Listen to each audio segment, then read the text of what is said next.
Welcome to Advisor Talk with Frank LaRosa. Brought to you by Elite Consulting Partners, it's the only podcast offering unfiltered guidance and direct advice for all things concerning financial advisors, RIAs, and the practitioners in the wealth management business. Learn more and subscribe today at eliteconsultingpartners.com/podcast. And now, here's your host, Frank LaRosa. Hey everybody, welcome to Advisor Talk with Frank LaRosa. I am your host, Frank LaRosa, and I am joined today and honored to have a very, very special guest on with me today, Steve Drum, who's a former Navy SEAL Master Chief. I'm going to give you some background on Steve in a minute here, but Steve, welcome to the show. Thanks for being on. Hey, thanks so much for having me on, Frank. Appreciate it. No, it's an honor.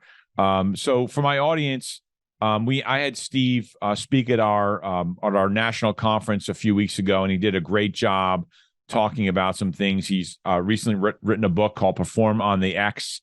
So you can get that on Amazon. It's a tremendous book. I'm about halfway through it. But today I wanted to bring on Steve because of his background to talk about something that is not talked about enough in our industry, and that is sort of leadership through peace and leadership through crisis. And I'll get into that in a little bit. But let me just give everybody a little bit of a background on Steve. So Steve is a Master Chief. He spent 27 years as a senior leader. He's developed and led high performance teams in combat at every level in the most challenging and extreme environments. Some of the stories that he told us during our conference were pretty wild. He was a principal architect of the Navy Warrior Toughness Program, which is instrumental in building tougher and more resilient Navy sailors and officers. Like I said, he's the author of a new book, Life on the X as a Navy SEAL, a guide to meeting any challenges and through courage, confidence, and readiness. As a speaker and a consultant, he helps leaders and teams prepare for challenges and adversity, leading to stronger collaboration, enhanced execution, and greater outcomes. And that is why I wanted him on the call today to talk about some of these things: stronger collaboration, enhanced execution, challenges through adversity. And specifically, people are thinking, well, what does a Navy SEAL's adversity have to do with financial services? I was talking to Steve early on and just giving him some insight. And I think because of the transition for advisors that are going from the W-2 world, working at a Merrill Lynch or Morgan Stanley or Wells Fargo, whatever the firm is, and they're moving towards independence to be entrepreneurs. They're moving essentially from being a practitioner to being the business owner, and by default, they become the leader. And I think that there's a lot of really great advisors out in the industry that maybe aren't sure how to fit into those shoes. And we'll talk about this a little bit, Steve, and we can maybe start with this if you want, but the floor will be yours, to talk about the difference between being a manager and being a leader, and what that and how that's different in times of what I'll call peace, and versus times of adversity. And when I mean peace in our world is market's fine, nothing's going crazy, the market goes up and down, but at some point we will have another market crisis.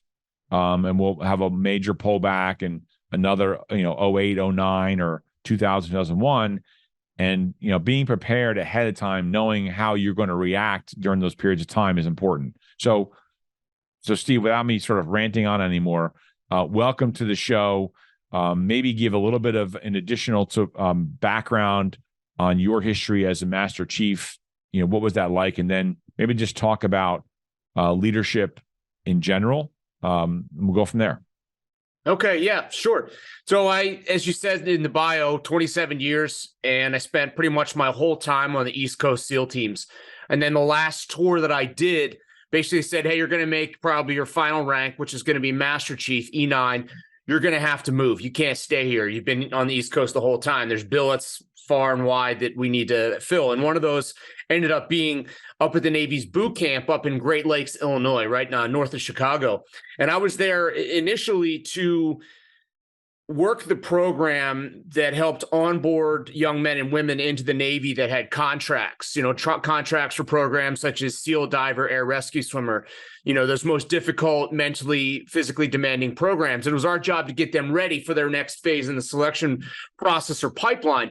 And while I was there, I was basically tapped by the admiral in charge of Ascension, which is all enlisted in officers aside from the Naval Academy coming into the military. And he said, hey, we got to make our sailors and officers tougher, like warriors. They're not really of that mindset right now. So we want you, a chaplain and a psychologist, to create a program. And that's what we did. We created a program. We started at boot camp, and we used things such as mindfulness, stoicism, mental performance skills, like sports psychology techniques, and kind of also the framework that we use in special operations to plan, prepare, and execute when the stakes are high. And so we did that. We ran that program through studying control groups, and we demonstrated that it was effective. And when I retired in 2019, I took a lot of that and I distilled it down into content that would be suitable for the world of business, athletics, and first responders. So I'm just curious, what did you find, what were the sort of the things that you found that resonated the most, where you got the most sort of enhanced performance out of, like where it was accretive? Hey, we brought this into the training program and we saw exponential growth in a particular area. Yeah, I would say the mental skills were very significant. And so we tested that in a couple of areas, different areas, including physical assessment tests, like your PT tests, your push-ups, your sit-ups, your run, and all that kind of stuff. Also, performance in these high-stress inspections where you've got to do things, and it's really hard to explain the nature of it, but anywhere from folding clothes to answering all these questions. And believe it or not, I know it sounds trivial, but those can be very stress-inducing. And a few other areas, exercises such as line handling, firefighting. We did what's called just-in-time mental skills, performance psychology skills. So right before they get in the pool, right before they do certain things, we use that opportunity to teach mental skills to that recruit, and then we reinforce that along the lines. And so we saw significant increases in performance in those areas. But one of the things that we hadn't considered, that we hadn't counted on, was what we call the on-time graduation rate. Essentially, so a lot of times in boot camp, you have people that are going under that high level of stress. They'll often try to take a knee, right? They'll try to say, hey, maybe they will embellish an injury or a sickness so they can miss training and kind of get a break and get to sleep or something like that, which results in them getting set back, which results in seats out in the fleet on ships, places not being filled. And so what we discovered was, in these study and control groups, we discovered that they were actually becoming more resilient during this training. So the on-time graduation rates increased. So rather than taking a knee, they weren't. They were driving through that training, so the graduation rates were higher. So they were getting tougher. They were getting more resilient. Awesome. One of the, I look at that. I try to equate everything in my life. Not that it's the same. It's certainly not the same. But I take a lot of lessons from the military, from sports, but just from operating at a high level. I think that in life and business, you can always operate at a higher level than you're operating today, right? And that's why I think I admire SEALs in particular. Not that all military operate at a high level, but listen, SEALs operate at a higher level. And so I admire the ability to get more out of yourself, right? Just by changing your mental awareness and just not self-talk, but there's just things that you can do. And I think that that's something that, we work with advisors that make, they look at like moving firms, right? They're in a painful situation at their firm. And they know it's not a good situation, yet they stay there because of some fear of the pain that they're going to go through in making a move to a new firm, extra work that they have to go through to move to a new firm, even though they know it's probably better. They're probably better off at the new firm. right? When you talk about, so it's like this, it's like they freeze, right? They're more comfortable in the negative situation that they're in than moving to a new firm and being a little uncomfortable for a little while. And it's almost like, I don't want to say it's like being in a gunfight, because I don't know what it's like to be in a gunfight, but you're in a bad situation. Like, why would you want to stay in that bad situation, right? You got to keep moving, right? You have to do things to keep moving, to put yourself in a better situation. When you talk about leadership, and I want to get into this because some of it is about leadership, leading yourself, right? Like, people think leadership is, oh, well, you lead other people, so you're a leader, but you have to lead yourself first, right? Because you can't lead anybody else if you're not leading yourself. So can you just talk about leadership from the standpoint of how it's different when you're in peacetime, right, where things are comfortable, right, versus how you have to think and react in environments of high induced stress, right? Meaning that where the market's going to crash, where it's COVID, they shut the country down, you have a business to run, you're in a situation that is uncomfortable, and you have people looking at you for you to make the decision, right? And it's different as the number 2 guy versus the number 1 guy, right? Can you just talk about that mindset shift and what that's like, and how you maybe overcame that as you moved up in the ranks, right? As you moved up in your group from the sort of the green guy on the team to the 3, the 2, the 1, the number 1, and how your decision-making process changed as you started to move up through the ranks. Yeah, and I think there's two, you alluded to this earlier, so I'll start with 2 expressions or adages, axioms, whatever you want to call it, that we used in the SEAL teams. And the first one is that you manage things, but you lead people, right? And so the umbrella of leadership obviously has to contain a level of management acumen, right? You have to be able to manage those things, time, in regular organizations, timelines, business, all those type of things. But you actually have to lead people, and this is never more important than when you are facing that crisis, because that's when people need you most. That's when the strength of the leader is revealed, either to be not fit for that position, or they seize upon that opportunity. And that opportunity is not always one in which we want. It's not one we wish for, but an opportunity to provide that level of poise, of focus, to get people and navigate them through those rough seas when things really go sideways. And so I think that has to be considered well in advance of that moment. And that's to the next thing is when you're facing crisis, and there's another expression that and I think it came from, I don't remember, a Greek or Roman philosopher said something to the effect of, you're not going to, and I'm paraphrasing here, when things are stressful, when things go sideways, you won't automatically or magically rise to the occasion, but instead you'll fall to your level of training, fall to your level of preparation. And so obviously in the military, everything that we do, every skill set that we develop is to be used for the most dangerous, for the most difficult. In fact, the title of my book, Life on the X is that moment, is that critical point of attack. When you land on top of a rooftop, or your armored vehicle pulls up to the front door of the building you're assaulting, or you're getting ambushed on the street, you're on that X. And so you're constantly gearing your preparation and training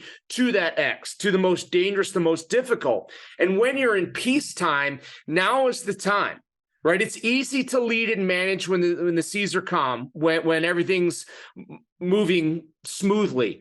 But you got to now think about building capability and capacity. You now have to visualize and look ahead and say, what is it going to look like? What are my contingency plans going to be? How are things going to be sideways? And how do I make sure that I have a level of self-regulation, self-management, self-awareness to maintain poise and focus in the midst of chaos and confusion and when emotions are running high? I, as that leader, I have to manage myself before I can detach, see that big situation, and make good, clear, objective, and thoughtful decisions. Look, I was actually going to go to that because I remember you were talking about a story at the conference that you were on I think you said you were on a rooftop and you were getting ambushed and everybody, all your guys sort of turned to you to figure out what to do next, right? And I think that's something that, again, in our industry, advisors fail to think about, is that when you're the principal of a practice, your team's looking at you. So from your standpoint, how, what are the kinds of things that someone should be doing today in peacetime, right? And I say in peacetime, when things are when they're comfortable without getting lazy. What are the things that you've seen over your years, not just in SEALs, but coaching professionals and businesses and speaking to people at high levels? What are those key things that people should be working on when things are quiet that will help them become better leaders in the future? Yeah, and again, it's about building your basic skills. Of course, that's a given, but it's also about really trying to expose the team to stress, to a tolerable level of failure even. It's like, okay, how do we get out of our comfort zone? So, in the SEAL teams, one of the things that we do is in the military in general, we believe in growing that leader from the ground up. So that E1, that person that shows up, probably an E4, E5 petty officer that shows up to the SEAL teams, we're already treating them, even though it's kind of a lot like, hey, shut up and learn, but it's also a lot of really getting them to look at the lens of leadership. Because even as a new guy, you go on your first deployment, you may be working with a partner force in maybe a third world nation, you may be teaching them skills and tactics. And after a year or two, you're going to be groomed for that team leader position. That always starts off with what we call a trip lead. So we travel all over the nation doing training, and there's a lot of logistics and coordination. So we start with training and developing that management piece. So when it comes to different organizations, if you have conferences, if you have meetings, if you have projects, make sure that you're grooming people. Make sure that you're having them really reach for those stretch goals and allow them to fail. Allow them to make bold decisions. It's like if you have a bullseye, obviously the 10X is the center of that bullseye. That's perfection. But if we're out in the outer areas of the black or even in the white rings, all right, well, that's still good. Now, if we completely miss the target, now we got to reel things in and we got to have some retraining. We got to talk about it. But eventually you want to have that level of failure, because otherwise people are not going to be willing to take risks. They'll be too scared, too afraid to take risks. They'll be worried about looking stupid or getting their head chopped off. And we have to let that happen. We have to have them a level of stress inoculation. And I fundamentally believe at the end of the day, it's about, this is a military term, right? But this applies to every business. Ultimately, it's about training and readiness for the fight. And the fight is that next financial downturn, and you have that client that comes in who's extremely stressed out. Maybe they've lost a loved one who was in charge of the finances and they are clueless now and they're stressed, and you've got to help navigate them through that with poise. But you got to train for that.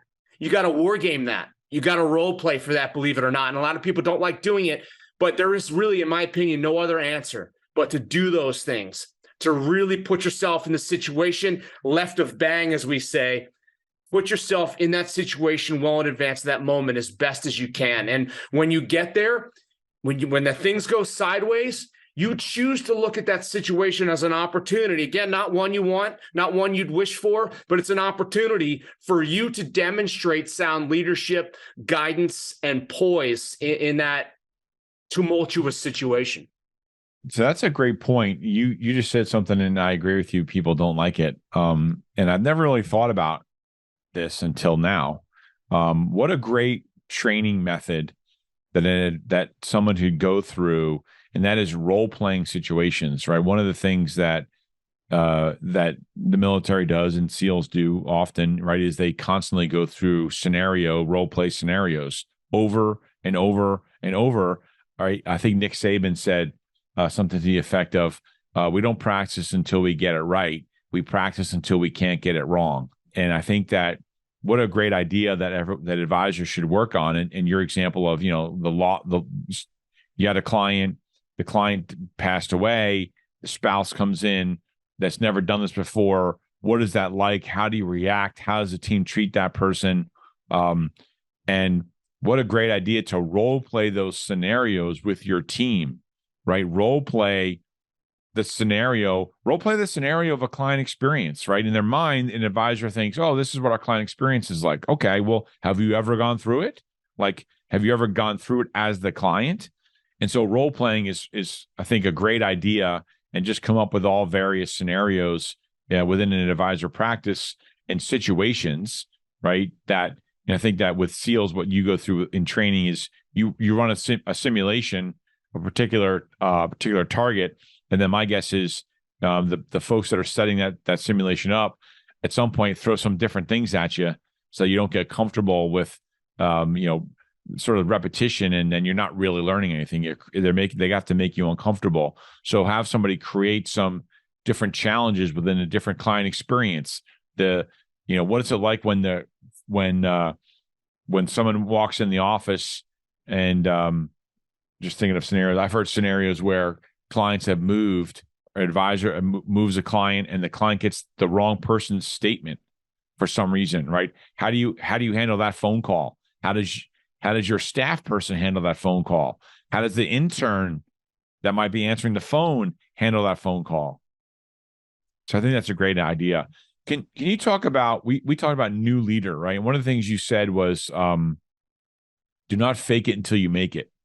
When you talk about new leadership, and I think that advisors that, they do really well, and they grow this, and they move from Merrill Lynch, and they open up their own shop, and all of a sudden they're the boss, and, they're the leader and all that good stuff. And they own the company now, and they act a certain way, but they're still relatively new leaders. So what do you mean when you say do not fake it until you make it? Yeah, I just let me connect this really quickly back to from the role playing piece. And again, who do you think should be the first person doing that role playing? It should be you, the leader. You should be modeling the behavior at every turn, modeling the behavior that you demand, that you expect from your team. So it starts with you. As the new leader that's put in that situation, when I say don't fake it, is that if you don't know something, if you are extremely uncomfortable, people are smart. They will sniff that out, in my experience. You are much better served by saying, hey, look, guys, gals, I don't have all the answers for this. I'm not sure about this. Because at the end of the day, your job as the leader, you don't have the answers to every situation. You're expected to gather information. You're expected to marshal resources, to reach out to get the answers that could help you. But at the end of the day, you're expected to sit in that chair and be decisive. That's what you're there for. If you can't do that, you're in the wrong line of work. Doesn't mean you'll get that call right all the time, but you can't pretend to know things that you don't. You've got to be frank and open with people. You've got to solicit input from everybody in your team, maybe no matter how junior. Doesn't mean you have to use what they suggest, but you have to make sure that everybody's heard, everybody's listening to, because that garners trust, and it garners more enthusiasm for people to get on board and help you move in the direction you want to go. And so I think fundamentally it's that you model the behavior you want, and you gather information, you gather input from everywhere using every method, bring in the resources. And at the end of the day, you're decisive in your decision. There's so many applications for that. Even just how you do your if you're doing a planning review with a client, right? How do you do that review? What does it look like? Are you sitting? Are you standing? Are you using a grease board? Are you using a computer? Does the computer work? What happens when the computer doesn't work? Like running through different scenarios. How do you handle those things? And having your downline folks, not your downline, but the advisors on your team run through those scenarios. Do you think there's a difference? We talk about growing your leaders, right? And on a maybe talk about the structure of a SEAL team, right? And how there's sort of the leader, but then there's a number 2 and number 3. Like, what's that hierarchy look like? And when you were in that position, what was it like going from the number 2, right? Where, you're giving advice, you're still a leader, but you're not ultimately making the actual decision that in your world can mean life or death, right? But what was the difference in the mindset of being the number 2 versus being the number 1 in making decisions? Yeah. So again, to be clear, I was a senior enlisted leader. So at my highest point of operational leadership was what we call a troop chief. And so a troop is simply, it's at the time it varied a little bit in construct, but when I was there, it was 2 platoons. So totaling about 44, 45 people. And so over that, you have a troop commander. So I was the troop chief. So I was a senior enlisted leader. And then as you break them down to both of those platoons, you have a platoon commander and you have a platoon chief. And so the platoon chief really is probably your first real significant. Now, you have leadership positions along the way. You have team leader positions, but the platoon chief is your first really significant leadership position as a senior enlisted leader. I think as you move up, you have, again, I talked about the different areas of opportunities for leadership, whether it's running trips overseas or it's running trips through the trip lead, you're being groomed to be the team leader. And so the team leader, you're essentially a leader in charge of 4 or 5 people. Now, that's mostly on a tactical objective, not quite as much as organizationally, but then the next leadership position above that is called a leading petty officer, which applies to all the Navy. And you're essentially, it's more of an admin position where you're in charge of running the guys at the E6 petty officer and below level. And once you finish that, then you fleet up to, if you have a good run with that, you get up to the platoon chief spot. And I think the difference is even though we always, our model in special operations is to empower execution, we have to do that, which means that once we put somebody in a position of leadership, we have to trust that they can go on and do things without direct supervision. We have to trust that they can go to a country with 4 or 5 people and do the things on their own, or go and take an objective flanking maneuver and trust that they can make that successful. But I think the big difference is when you get up into the senior, you have to make decisions as it relates to the strategic or the operational plan. So as a guy, as an E6 and below in a SEAL platoon, you're just all you're worried about is your team and kicking doors in, is the tactical piece. Once you start to get up into platoon chief, platoon commander, troop chief, troop commander, now you have to start to ask yourself, okay, is what we're doing right now, is it going to help or is it going to hurt the actual theater objective? For example, is you can go in and you can go take a target, and we all like to go in, kick doors in and break heads, but is that going to set back what we're trying to achieve in that population region? So maybe it's best that we don't actually execute that mission because it's going to damage what we're trying to accomplish overall. And those are the things that you really, like we said before we came on the call, it's easy to sit outside and throw rocks.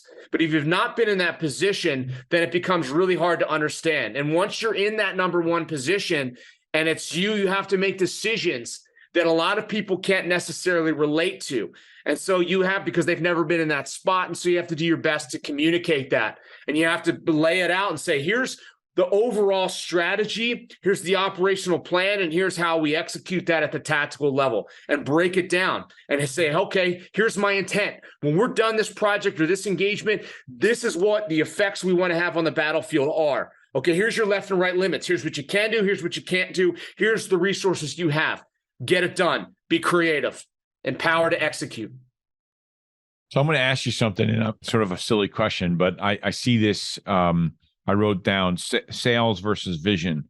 What I see in our space is the kicking the doors down, right? Is the sales guy, right? They want to close business, and close business at all costs, and let's just do it, and let's take this account, let's get that account, and they don't look at the vision or the result of the vision of closing a deal and maybe bringing on the wrong client, right? Because they just wanted to close the deal.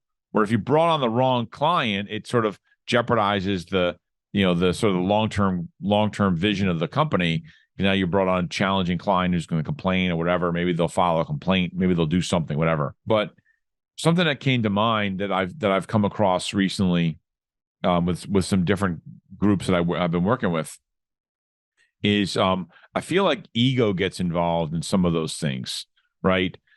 How do you deal with that when you're making decisions at a high level and you're probably in a room with a bunch of folks, men and women, that have high egos, right? Because you're probably not there if you don't have a high ego.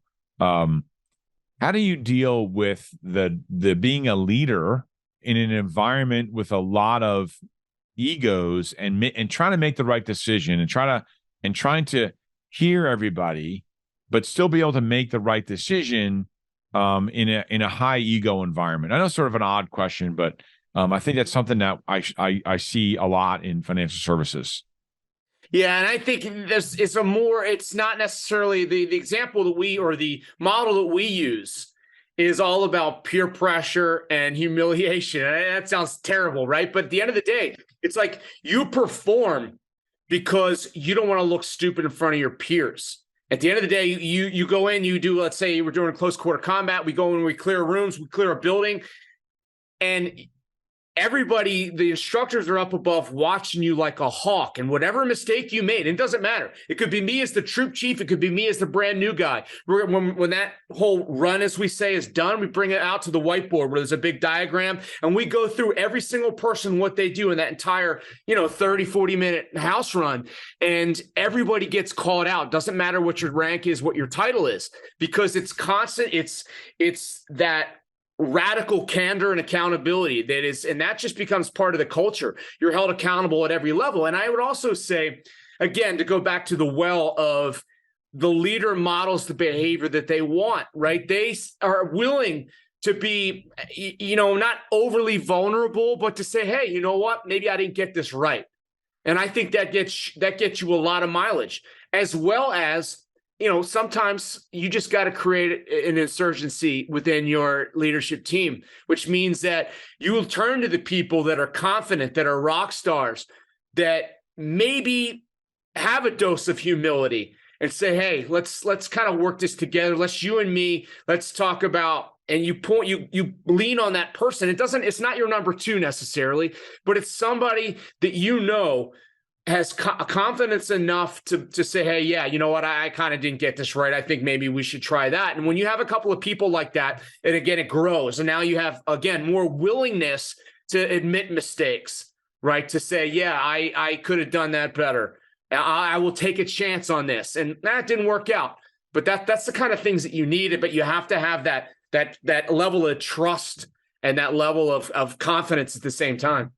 So you just hit on that. I was going to say a level of trust, right? You have to know that the people that are around you and on your team have the same goals and the same mission, so that the whatever they're saying or the feedback that they're giving you is coming from a place of trust and respect. Yeah, you can bust chops and all that other stuff, right? I'm sure you do, but it's really about getting better, because if each of you gets better, then the mission gets, then you can accomplish the mission in the business world. If you have a management team and you can be honest and vulnerable as the leader, which is, I think, where you're going, which is what I've heard you say, basically, it does start at the leader. If you can show that you're vulnerable and say, yeah, I screwed that up, or that was a bad call on my part there, all of a sudden, maybe some of the egos around you start to fall a little bit and go, yeah, I probably could have done a better job there. Yeah, I was maybe too aggressive with that client. That's probably why they're not calling us back, because I was maybe a little bit too pushy or whatever. I think that's the biggest component there, and it really just comes down to trusting the people around you. So, listen, I really appreciate this. This is great. There's so many other things to talk about. I want to leave this call today with some final words from you as it relates to thinking ahead. I know I'm going to keep talking about this, but trust, vulnerability, role playing, all of those things. I just want to leave the audience with some key points on, when you think about life on the X, how do they sort of put that into terms of their daily actions, and making sure that they know that they're on the X, right? If you don't know you're on the X, then you don't really know how to react, right? So what would you say are some final parting words on how to operate and think about life on the X as it relates to a lot of things that we talked about today, and identify that you're standing on an X? It's about taking an example, right? Because there's so many things that could happen, but we got to start with one thing. And if you talk about the X, it's like, okay, let's look ahead. Based on history, based on forecasting, what is a crisis, or maybe it's a key opportunity, a defining moment for us as the leader that we could identify, something that's likely to happen, and then use it and be very crystal clear and granular on what that looks like. And you're right, all right, well, how are we going to show up in that moment? A lot of times we talk about, it's a sexy thing to talk about peak performance. Well, peak performance is not always that. That happens when all things, when luck, when resources, when skill, when that all aligns, we have peak performance. But we can't count on that. But what we can count on is optimizing that performance. So look and say, okay, for me to have my optimal performance when things go sideways, or for me to crush this opportunity, let's build that backwards. Okay, what resources do we need? What skills do we need to develop? What further knowledge of industry or market do we need to gain? Chop those things out into chunks.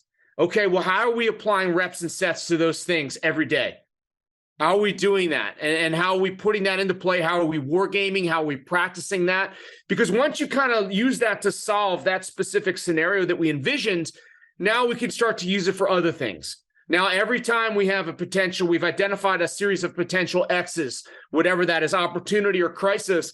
Now we are building the framework. We are building the operational plan for each of those, scenarios or contingencies.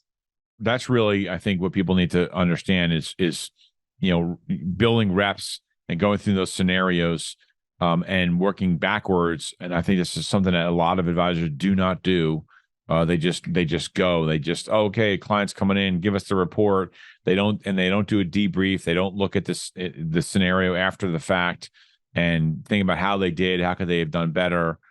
So look, I think that for advisors listening to this episode, it's really important that you listen to it again. I think role playing is really important. I think modeling behavior is a huge thing. I've learned this over the years as a parent of a 24-year-old and a 19-year-old. And a friend of mine, Ed Milet, talks about things are mainly caught, not taught. And you'd be surprised how much, I was surprised how much my kids took from me, from watching, not me speaking to them, from watching my actions as sort of the leader in the family, right? And so think about that when you are all going through a transition. If you're an advisor making a move and you're transitioning your practice, and there's going to be stressful periods of time that you're going to go through where you're going to be getting calls from clients, you're going to be having to make some decisions that, maybe you've never made before.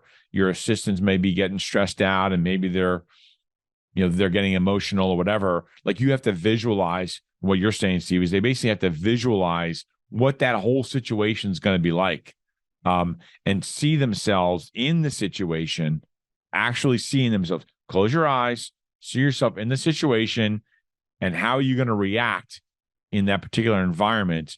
And if you can do that enough times, if it does happen, then you'll actually almost have like already lived that experience already, and you'll know how to, your body will automatically react in a way that it's familiar with. So listen, I appreciate you taking the time. I would be remiss if I didn't thank you for your service in the years that you put in, protecting this country, and doing what you do, doing what many people can't do or don't want to do. And, this is great. Where can people get your book? It's a great book. I think it's about Navy SEALs, and it's about, life on the X, but we live on the X every single day. You wake up and your spouse is having a bad day, or your kids are having a bad day. They didn't get into the college they wanted to get into. Those are all X's, and you have to figure out how you're going to act during those periods of time. So this book is a great book. Where can everybody get the book and more information on you if they want you to speak at an event, or they want you to speak to one of their, again, you did a great job for us and I appreciated it. There's lots of people on this that are listening to this podcast right now that I think could have you come to an event and speak to their teams and get them, sort of get them to perform better on the X. No, I appreciate that, Frank. And also the book is it's not just about Navy SEAL stories. We talk about athletes, business leaders, other things like that. So I think that anybody who reads that book will see themselves in certain situations in that book and be able to get use from it. But book, anywhere online books are sold. You can pick it up on Amazon, of course. The audio book is there too in my voice. And if you want to have a conversation about speaking or any of that stuff, feel free. You can DM me on LinkedIn or contact me on my website, stephendrum.com, STEPHENDRUM.com. Be happy to have a conversation. And thank you. Steve, thank you very much for your time.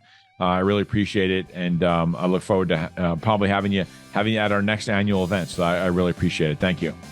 Thanks so much, Frank. Thanks for listening to Advisor Talk with Frank LaRosa. If you're looking for more advice or solutions on any topics in the financial services industry, or you just want to subscribe to our podcast, head on over to eliteconsultingpartners.com/podcasts.